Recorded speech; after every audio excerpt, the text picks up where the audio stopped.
Halo, selamat datang di Indonesia. Hari ini kembali lagi dengan saya Jimmy Fonda. Kita ada di Podtrend, podcast trading. Dan hari ini kebetulan kita sama brother kita, namanya Bro Edi. Mungkin bisa sedikit diperkenalkan, Bro Edi ini udah berapa lama dalam trading atau pernah berinvestasi atau melakukan trading di mana seperti itu? Saya di dunia trading mulai 2006. 2006 dan sampai sekarang pun tetap di dunia trading. Gitu. Jadi buat saya bisnis ini tetap jalan dengan lancar. Bro, nah, saya panggil Bro aja ya. Bro, ini kan banyak sekali yang lagi dibahas nih. Terutama ada beberapa topik yang hot sebenarnya yang kebetulan kemarin saya angkat tentang pendapat pribadi saya tentang binary option, tentang robot-robot trading yang berskema ponzi yang lebihnya. Meskipun saya tahu pasti memang ada robot trading itu ada, yang real trading itu ada, tapi ada juga yang berskema ponzi ini. Nah, kalau Bro Edi ada nggak pengalaman misalnya berinvestasi di robot skema ponzi atau anti robot real atau mungkin di binary option? Ini ada salah satunya. Kalau saya sih berapa bulan yang lalu saya ada ikut robot yang fixed income. Ya, saya nggak perlu sebut mereknya. Awalnya tuh saya dikasih skim yang sangat bagus, dimana tiap bulannya kalau saya berinvestasi ke situ kurang lebih ya hampir 10 juta per bulan. Jadi depositonya 10 juta per bulan, saya mendapat fixed income per bulannya itu sebesar 120 ribu. Ya, kecil banget ya Bang. Kecil banget, dan itu fixed income tiap bulannya. Berarti lebih berpengalaman di robot-robot yang memberikan fixed income gitu ya, atau kita bisa bilangnya mungkin kan skemanya karena mirip dengan ponzi, maka banyak orang bilang bahwa itu ada robot dengan trading berskema ponzi. Nah, kalau boleh tahu nih, yang saya dengar akhir-akhir ini kan banyak sekali, yang depannya hurufnya D, ada yang N dan lain sebagainya, itu mereka memberikan masukan. Contohnya seperti ini. Oh, kondisi saat ini kita mengikuti anjuran pemerintah ya, jadi kita tidak bisa penarikan dana, tidak bisa trading, tidak bisa apa dan lain sebagainya. Apakah Bro Edi juga mengalami hal yang sama, menerima pemberitahuan tersebut atau apa gitu? Sejak pemerintah kemarin bikin status blacklist ya, beberapa merek yang di blacklist oleh pemerintah dengan adanya robot trading itu. Salah satu yang saya ikut ini memberikan saya email. Jadi saya dapat email di mana emailnya bertulis bahwa untuk beberapa bulan ke depan tidak akan bisa melakukan penarikan, dikarenakan robot tradingnya itu mengalami blacklist dari pemerintah dan harus mendapat izin dulu untuk bisa dibuka blacklistnya. Akhirnya saya juga kebingungan, terus akhirnya saya bilang kalau saya tutup gimana ya? Tutup ya tetap juga nggak bisa. Oh, itu pun nggak bisa ya? Tutup pun tidak bisa. Jadi mau nggak mau nunggu keputusan dari pemerintah dan mereka juga mengambil tindakan untuk melakukan izinnya dulu. Nah, ini kebetulan saya kan di trading juga cukup lama. Ya. Nah, saya pengen tahu nih. Harusnya ya, ini contoh, saya kasih contoh kembali lagi seperti opini saya. Contoh saya bikin yang namanya Jamie Trading, contohnya nih, Jamie Trading Pro, contohnya seperti itu. Terus kemudian Bro titip dana nih, oke saya bantu kelolakan. Setelah saya kelolakan, ternyata maaf nih, sayanya yang dipersangkakan misalnya, dituduh saya ilegal. Akhirnya saya ini yang sayanya ya, Jamie Trading Pro-nya robot ini yang ditutup atau dia. Harusnya setahu saya kalau misalnya saya memberikan dana itu otomatis masuknya kan ke broker ya. Benar. Ke pialangnya nih kalau benar. Kalau itu masuk ke pialangnya, apa hubungannya sama Jamie robot ya? Contohnya nih, kalau saya yang kena ya harusnya saya yang tidak bisa operasional, mungkin robotnya nggak bisa jalan, nggak bisa melakukan trading dan lain sebagainya. Tapi untuk proses penarikan dana, top up dan lain sebagainya, atau ada trading kan manual, itu basically harusnya kan tetap bisa ya. Nah, ini yang pertanyaan ini pernah saya utarakan ke salah satu merek tersebut. Ya, merek tersebut kan juga punya kantor juga di sini juga. Saya pertanyakan hal yang sama. Jawabannya mereka begini. Uang yang saya setor itu dipegang oleh brokernya yang di luar negeri dan dikelola oleh orang tersebut, broker tersebut. Cuman saya bertanya, apabila perusahaannya tutup atau kena skim atau segala macam, harusnya uangnya kan bisa ngambil. Tapi tetap juga mereka tidak bisa karena mereka dari broker sana harus melewati perusahaan yang handle perusahaan robot tersebut. Oh, berarti proses untuk masuk dan keluarnya dana di apa ya, kalau bisa bilang di monopoli lah ya. Benar, di jembatan. Sama mereka, jadi nah, mau keluar atau enggak itu lewat mereka begitu. Nah, karena sorry saya potong. Kenapa saya bilang mereka bilang kayak gitu? Karena in outnya itu beda jumlahnya. Oh. Jadi contoh outnya fixnya contohnya 15.000. Innya 15.000, outnya itu bisa 13.000. Oh, selisihnya cukup banyak ya? Cukup $1 ya? Nah, berarti ini kayak beli mobil ya. Contohnya kalau saya beli mobil baru nih dari dealer, keluar saya coba keliling, oke saya seneng, saya bayar, ternyata tiba-tiba sampai rumah istri suruh, kok nggak nyaman ya? Nah, ini ya kita balikin dealer udah kepotong langsung gitu. Benar. Ada misalnya ini kilometer juga belum jauh gitu. Nah, benar. Nah, itu awalnya saya sih nggak kepikiran gitu, karena saya melihat lagi rame ya. Betul. Beberapa momen lah, istilahnya ya. kan. Wah ini lagi hot-hotnya, euforianya orang-orang betul. bermain robot kok rame. Saya pikir ya udah, apa salahnya, saya lihat juga kantornya juga ada.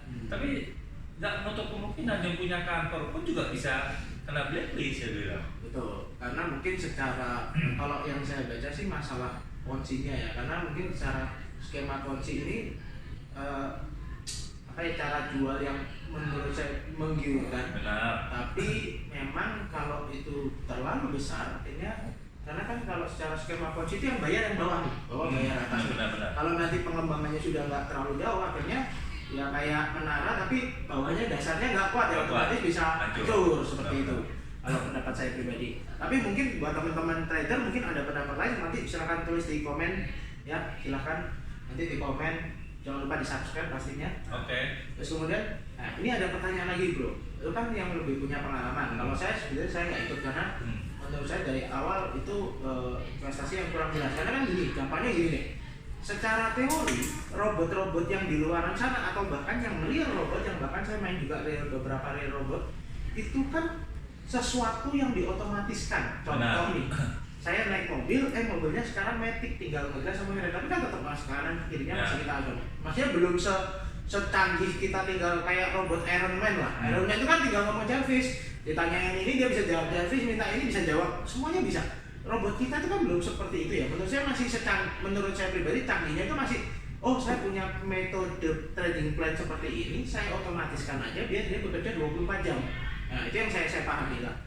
Kemudian kalau misalnya kita perlu tahu lagi nih, selain tidak secanggih itu yang setahu saya, kita ini kan trading, maaf nih kalau kita ngomongin trading terutama mungkin mata uang, emas itu kan sesuatu yang fluktuatif, sesuatu yang maaf kalau bisa bilang ya high risk high return, gitu loh. Nah, yang anehnya bagaimana kita bisa mendapatkan pendapatan tadi yang fix di market yang fluktuatif. Kalau menurut saya kan ya one day lu bisa untung 20-30% satu hari, tapi kan di next berikutnya lu mungkin bisa rugi atau lu mungkin ngalamin cut loss atau apa, tapi kan tidak bisa konsisten bertahun-tahun.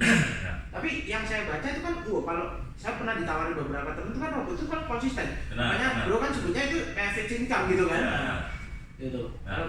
Gimana tuh? Itu juga sempat saya tanya kan, kalau rugi siapa yang nanggung? Nah, dari pihak robot ya rugi yang nanggung tetap dari pihak robot. Oh, dari robotnya ya? Nah, tapi ada dari merek yang lain juga mengatakan yang nanggung itu ya nasabah tersebut. Jadi tidak semua perusahaan itu sama memperlakukan artinya rugi kamu ya dari pihak nasabah, tapi ada pihak lain itu nanti robot yang nanggung. Nah, yang dari robot yang nanggung itu caranya begini. Contoh ya, yang kemarin saya dikonfirmasi. Contoh dalam satu hari tradingnya untungnya $20. Dibagi dua kan, 10 untuk broker, 10 untuk nasabahnya. Nah, besoknya lagi trading plus $20. Nah, kalau yang kemarin ngomongnya gini, jadi untung yang kemarin itu, yang si broker itu akan dikembalikan lagi. Akan dikembalikan lagi. Nah, tapi kalau yang ada yang merek yang lain itu enggak. Total 1 bulan berapa untung berapa rugi itu dijumlahkan. Berarti dia hitungannya bulanan ya. Bulan bisa untung berapa rugi berapa itu karena nanti totali tapi profit gitu ya. Ya, karena setiap perusahaan itu ada bilang tiap hari akan di store profitnya, tapi ada perusahaan yang hitungannya bulanan. Berarti kebetulan ada beberapa metode ya. Kebetulan saya ngambil yang harian kemarin. Ini pertanyaan lagi nih. Ada beberapa yang menanyakan ke saya nih. Contohnya gini, yang lagi rame itu kan tentang binary option nih. Binary option katanya grafiknya itu bisa di sliding, bisa di sliding itu makanya di detik akhir mestinya naik, dia bisa turun dulu terus kemudian baru naik. Nah itu satu. Ada yang bilang itu di freeze, maksudnya pergerakannya tiba-tiba berhenti di detik-detik akhir yang harusnya udah time out, itu dia masih bisa diam tiba-tiba lu ngalamin kekalahan gitu loh. Nah, saya nggak tahu apakah di robot ini itu robotnya khusus di broker-broker tertentu aja, atau bisa digunakan di broker lain, atau ada nggak sih perbedaan harga contohnya? Tidak bisa digunakan untuk robot yang lain. Karena perusahaan lain ya? Nggak bisa. Jadi robot ini khusus untuk ke satu broker itu. Karena saya sudah membandingkan robot yang saya ikut ini dengan meta trading yang saya ikuti di online di tempat yang lain. Harga nilainya tuh beda banget.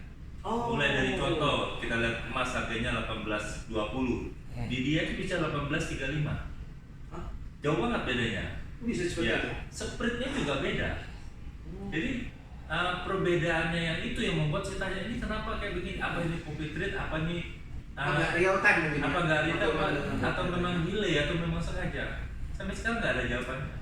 Karena mungkin saya nggak tahu ya ini termasuk pembodohan publik nggak, tapi kan intinya nasabah itu basically kalau ikut itu yang penting cuan gitu kan. Jadi basically karena mereka banyak cuan, mereka udah nggak mau tahu lagi tentang prosesnya bagaimana, apakah harga ini real apa enggak kayak gitu kan.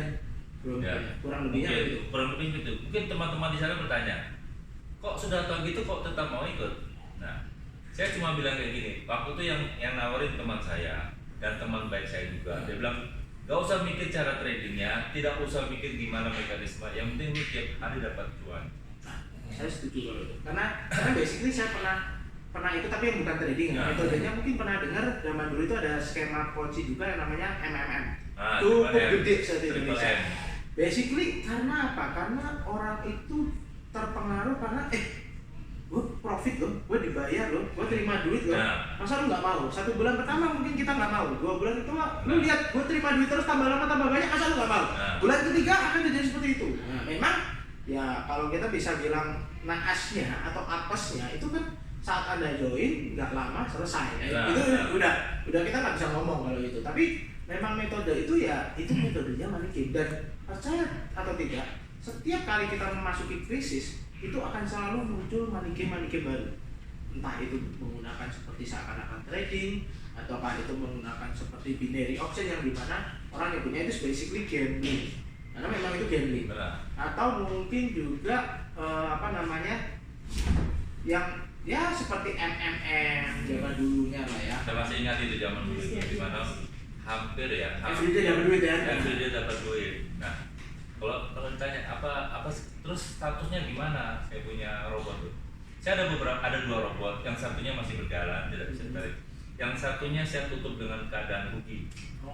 Saya rugi robot kurang lebih ada berapa juta saya rugi. Jadi yang saya rugikan tuh robotnya. Saldo saya balik, cuma saya rugi di robot. Tapi saldo balik itu kan tetap rugi karena ada selisih kursnya itu ya. Benar, saya rugi itu. Rugi di selisih kurs ya. Benar, waktu itu ada satu merek yang kita mungkin semua sudah tahu ya, Sunton ya. Gitu dia scam, saya ketakutan guys, saya tutup. Nah, karena biasanya seperti itu kan. Pengalaman saya pribadi kalau satu tutup itu biasanya nular ke yang lain. Nah, makanya karena orang akan takut terus ras dana kan. Kalau ras dana kan otomatis untuk produk-produk yang kalau kita ngomong Ponzi, maka yang terjadi adalah tidak ada kekuatan di dasar. Akhirnya apa ya, rontoklah satu line itu gitu loh menurut saya. Makanya di tahun 2022 ini terjadi yang namanya blacklist oleh beberapa robot. Makanya ya sebenarnya sih kembali ke teman-teman deh, kalau merasa itu masih diuntungkan ya silakan lanjut, tapi kalau merasa masih dirugikan tutup pas. Memang ya itu itu istilahnya kalau kita forecastingnya kita atau pencegahannya kita ya do something about your money. Intinya kan lu tahu ini sudah nggak beres ya bener. Saya rasa lu tutup account itu di waktu yang tepat gitu. Kalau enggak kan nantinya lu malah mungkin saat ini lagi kepikiran duit gua nggak keluar. Nah, itu kan lebih parah. Jadi kembali lagi mungkin ini kan pembicaraan ringan ya, misalnya robot. Mungkin nanti kita akan bahas lagi tentang binary option. Mungkin saya akan datangkan beberapa narasumber lagi. Mungkin minimal orang yang sudah pernah nyoba waktu itu. Jadi kita bisa tahu persis kejadiannya seperti apa, harus bagaimana dan lain sebagainya. Tapi intinya ya, terima kasih banyak Bro. Ini waktunya. Mungkin podcast kan kita akhiri hari ini, tapi kita ingin bahwa kalau misalnya nanti ada melakukan investasi, pelajari dulu benar nggak. Misalnya dalam hal trading, pastikan ini benar-benar trading, bukan tidak trading. Kalau saya punya tips, mungkin Anda bisa pakai satu, pastikan kursnya sama. Karena selama saya berada di dunia trading, kita belum pernah lihat yang kursnya nggak sama nih, gitu loh. Artinya bedanya terlalu jauh, kecuali Anda menggunakan floating rate ya, berarti ada masuk dolar, keluar dolar. Nah, yang kedua, pastikan dia bisa dipakai di semua broker yang ada. Jadi bukan hanya di broker tertentu. Nah, ini yang paling utama. Kalau memang dia hanya bisa di lock di broker tertentu, kita meragukan apa itu. Yang ketiga, pastikan bisa di copy trade. Karena copy trade itu pada dasarnya adalah menyontek sebenarnya. Jadi kalau namanya nyontek ya saya nggak perlu izin dulu, pokoknya kelihatan ya gue contek ya gitu. Kemudian mungkin ada beberapa lagi, mungkin saya akan bahas berikutnya. Tapi terima kasih banyak hari ini. Thank you kembali Bu Edi dan see you all. Bye trader.